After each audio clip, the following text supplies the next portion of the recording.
Hi, boys and girls. This is Ms. Kathy. I'm so happy you've joined me today for another story just for you. The Case of the Undelivered Handbills by Sidney Allen. Dad, can we go to the World's Fair? Darrell Alcorn asked. He'd just received in the mail a fascinating folder that told about the wonders to be seen at the great display. I don't know, son, but it's possible. We'll all have to save our money in order to go. But, Dad, Darrell replied, I don't have any money to save except my allowance, and there's very little of that left after I pay for the things I need in school.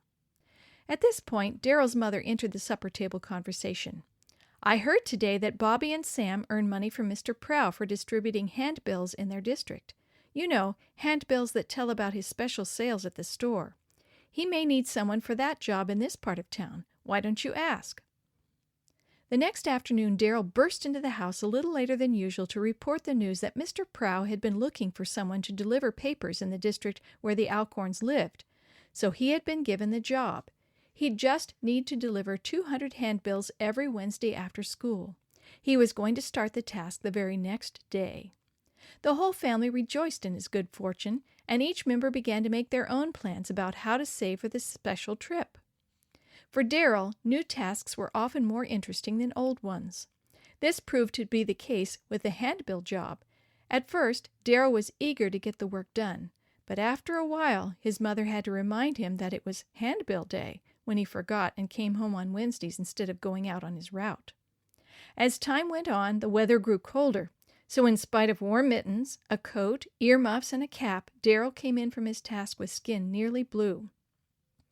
The sum in Darrell's bank account was steadily growing, though, and this fact encouraged him to keep on with the job in spite of the discouraging cold.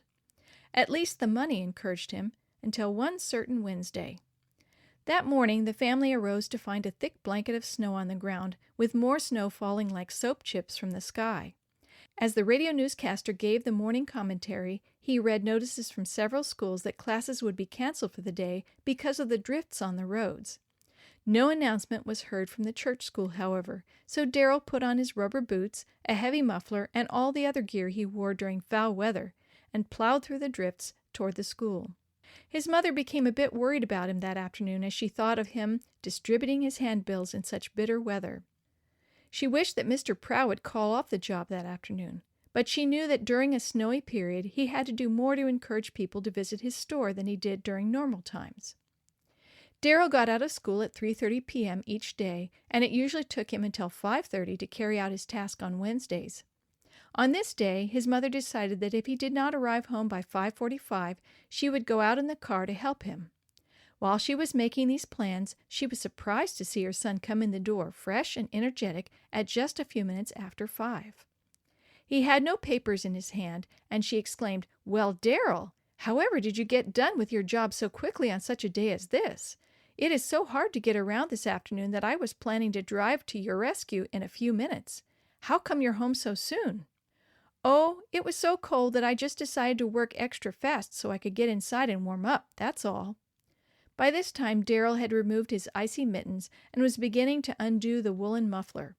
"Mom," he added, "my bank account is growing. I'm sure we'll be able to go on that trip." "Well, keep working faithfully, son, and even if we don't go to the fair, you will have your money for something worthwhile. That's a lot better than wasting it on things that aren't much good. Don't forget, God expects us to be careful in the way we spend the money He helps us earn. You got your job with His help, and you must remember that your strength and your earnings are really just loaned to you by Him." A few minutes later, Darrell's dad came in from work. He, too, was surprised to see Darrell home so early.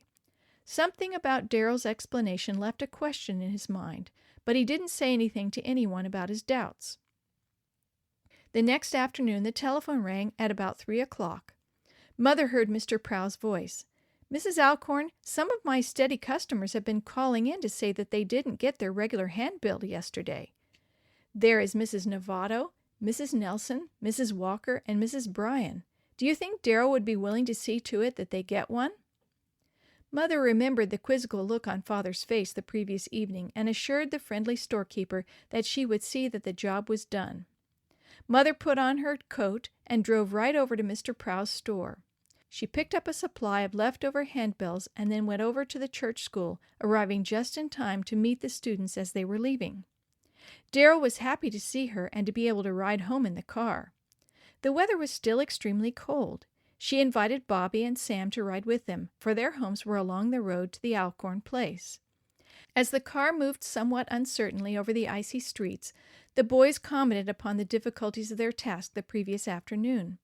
Mother asked Sam and Bobby when they had finished. Bobby said it had taken him until 7 p.m., and Sam said he had worked until 7:15. Mother said nothing more until she had deposited the 2 passengers at their homes. Then she said to Darryl, "Are you quite certain that you went to every home in your territory yesterday?"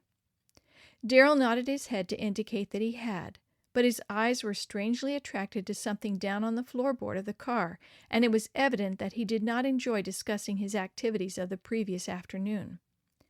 "Darryl, you might as well tell me the truth," Mother went on. "Did you deliver all your regular handbills yesterday afternoon, or didn't you?" Darryl was silent.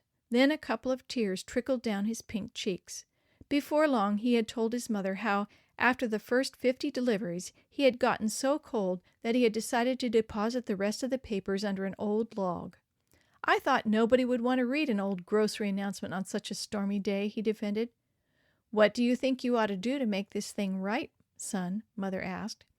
Darryl said, "Well, I ought to give Mr. Prow back the wages he paid me, and I ought to pay him for the wasted handbills, and I ought to give him a chance to fire me." His voice was heavy with remorse. "I agree with you in all 3 suggestions," Mother said. "Let's turn around and go see him right now." Mr. Prow was glad to hear an honest confession. He accepted the wages back and asked Darryl only to get the handbills out that afternoon, even though they were too late to do much good. He didn't fire him, but urged him always to be faithful in his work in the future. It so happened that Darryl did get to visit the World's Fair. He learned many wonderful things there about science and business and industry and even religion. But so far as his character was concerned, what he learned from the case of the undelivered handbills was by far the most important. He realized that more than going to the World's Fair, he wanted to live for Jesus and travel the universe with him someday.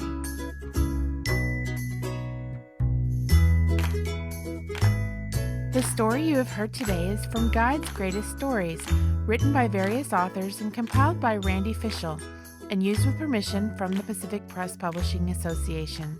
If you're interested in any other books published by the Seventh-day Adventist Church, please visit AdventistBookCenter.com or call 1-800-765-6955.